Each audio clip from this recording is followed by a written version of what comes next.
36,000 টাকার নিচে যাদের ইনকাম আছে সেই ভাইয়েরা প্লিজ বিয়ে করেন না, অনেক ঝামেলায় পড়বেন। আসসালামু আলাইকুম সবাইকে। আজকে আমি একটা খুব ইন্টারেস্টিং জিনিস নিয়ে কথা বলবো। সেটা হচ্ছে, আপনি যদি অস্ট্রেলিয়াতে একজন ক্লিনার হিসাবে কাজ করেন সেক্ষেত্রে আপনার মান্থলি স্যালারি কত টাকা আপনি পেতে পারেন এবং সেক্ষেত্রে আপনার খরচ কত টাকা হইতে পারে এবং তারপরে আপনার কোনো জমা থাকে কিনা।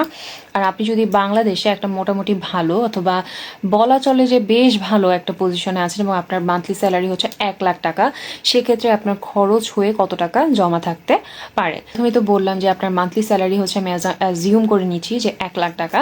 সেক্ষেত্রে আপনার খরচ কি কি থাকতে পারে? বাসা ভাড়া হতে পারে। ধরে নিচ্ছি আপনি আপনার ওয়াইফ বা হাজব্যান্ডের সাথে থাকেন, সেক্ষেত্রে আপনার বাসা ভাড়া হচ্ছে একটা ডাবল রুমের বাসা ভাড়া, সো 25,000 টাকা আমি ধরে নিচ্ছি। গ্রসারি শপিং 2 জনের জন্য যদি করতে চান সেক্ষেত্রে কিন্তু আপনার 3,000 টাকার মতো লেগে যায় পার মান্থে। তারপরে হচ্ছে public transport. So public transport যদি আপনি ওভাবেই ধরতেছি যে 2 জন একসাথে চলা যায় কিনা এই টাকা দিয়ে, তো পাবলিক ট্রান্সপোর্টের জন্য কি 1,000 প্লাস 1,000 আমি 2,000 টাকা ধরে নিব।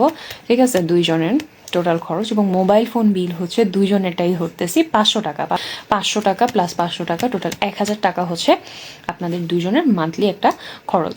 তো এটার বাইরে কিন্তু আরও অনেক খরচ আছে, যেরকম প্রত্যেক সপ্তাহে কোনো না কোনো ইভেন্ট থাকে, একটা শাড়ি কিনতে হবে, একটা জুতা কিনতে হবে, কোনো অনুষ্ঠান আছে তখন কি একটা উবার ডাকতেছেন এরকম হয়ে যায়, আবার বাইরে খাওয়া দাওয়া করলে আরও বেশি টাকা লেগে যায়। এগুলো সব কিছু আমি হচ্ছে মিসেলেনিয়াসের মধ্যে রাখবো, যেখানে মিসেলেনিয়াসে আমি জাস্ট 5,000 টাকা রেখেছি।